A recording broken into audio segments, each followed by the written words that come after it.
What's up, everyone?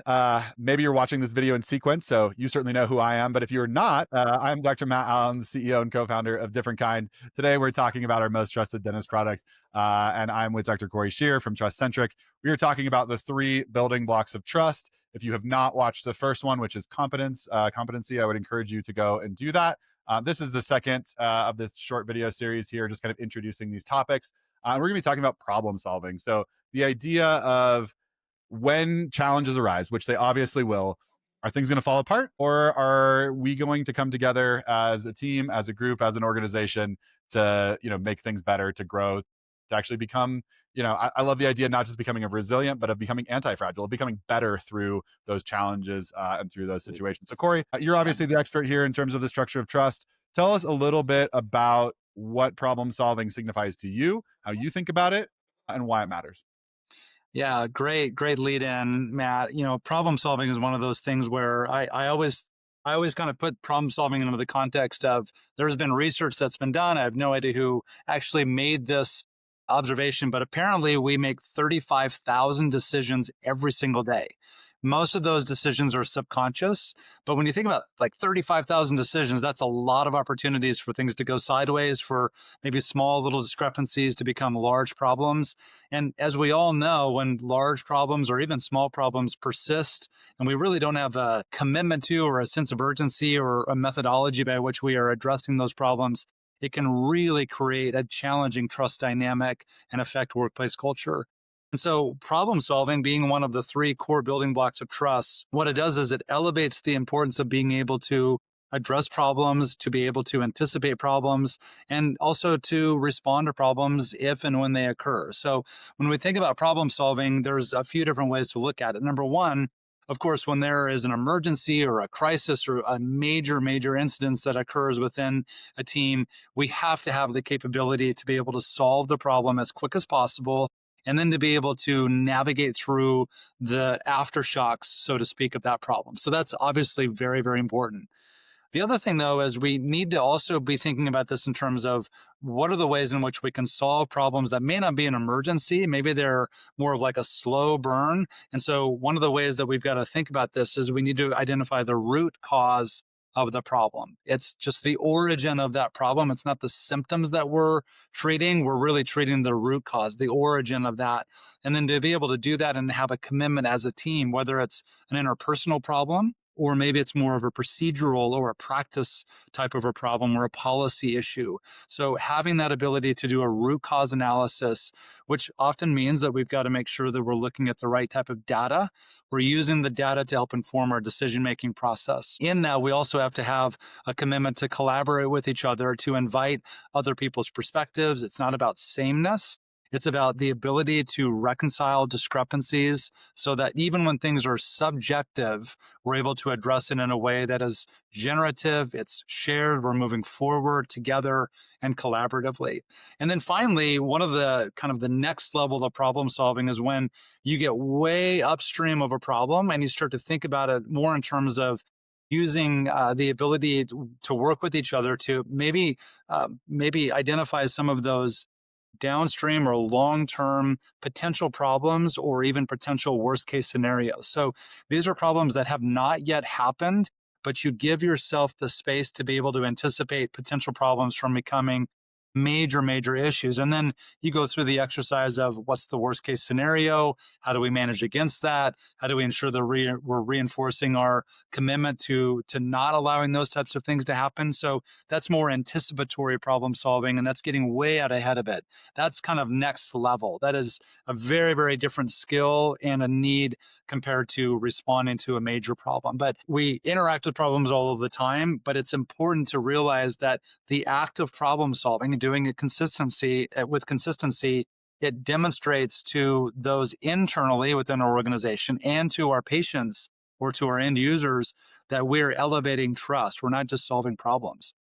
Yeah, totally. Well, and I think in dental offices, right, like it is just it is a nonstop problem often, right? The day becomes a nonstop problem. And I think that that is one of the big challenges of dental practices. Things are so fluid, right?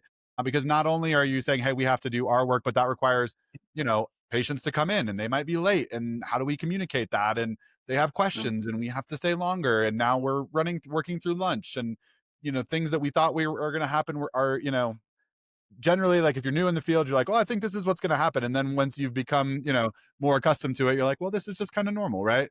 It is a nonstop problem solving exercise. And so, yeah, you have to work, as a team to be able to do that.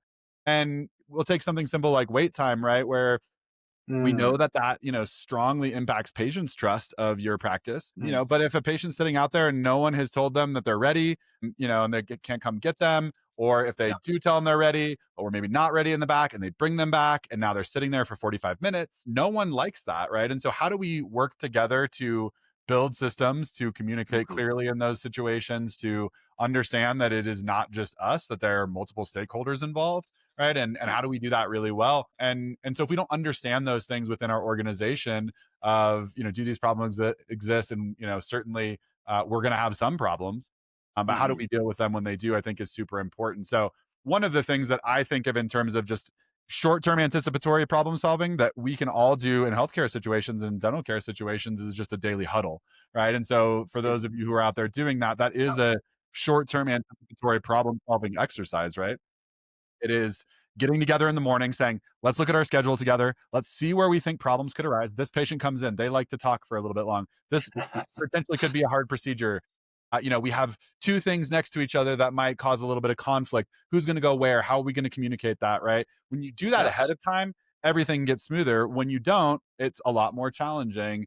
And then I think about just the kind of problems that we have in dentistry as well, that maybe are structural problems or have been problems that have existed for so long that people just Yep. kind of take them for granted, both on the patient side and on the team side. So that might be something like, hey, 50% of calls in dental practices go unanswered. People call to try to get an appointment, and people are doing a million things at the front desk. And it's like, so how might we be building systems to allow patients to schedule online when it works for them? That is definitely, kind of, to me, next level problem solving as well, in terms of like, well, this might be the norm for the industry or even for a specific office. But that doesn't mean it's good. And that doesn't mean that we can't work on solving that problem together. So those are some of the ways that I see it show up in dental offices on a daily basis. Yeah, a couple of thoughts there, which those are all great. I love the idea of the daily huddle, even if it's just a few minutes, just for touching base, we're creating an opportunity and the conditions to that so that solving problems becomes our norm, and we're not surprised or shocked, or it's a muscle that we're flexing on a regular basis without it being a really really hard lift. A couple of other things that you can do with that too is number one, sometimes within that huddle, you can just do a red, yellow, green. So we've got an issue or a policy or procedure or a practice or whatever. How are you all feeling about that? Is it like code red? Or are we yellow? Or is this green? And we just have to monitor it. Yep. Then the other thing is being mindful and elevating the opportunity to evaluate things qualitatively, Mhm. even though it's more difficult to assign this is a problem objectively or quantitatively. Over time, if we're observing similar things qualitatively in a qualitative way, over time, it does create a bit of a trend line, and that becomes more of an objective reality. So, if the same dynamic is occurring over and over and over, even though it's a qualitative measurement, it can still turn into something that becomes a clear problem. And then the last thing I would say is if you find that you are building systems to subvert or go around a root cause, that's going to be a problem. So ideally, like use the same level of energy to build a workaround and then apply that same level of energy to identifying the root cause and actually doing the work of solving the problem once and for all. And then to your point, iteratively checking in, making sure that we're addressing those problems as they come up. But problem solving, it's the second building block of trust in addition to competency. But that's only two of the three building blocks of trust. We must be competent and we must solve problems, but there is a third critical building block that a lot of organizations miss. And we hope that you watch the next video to learn more about that.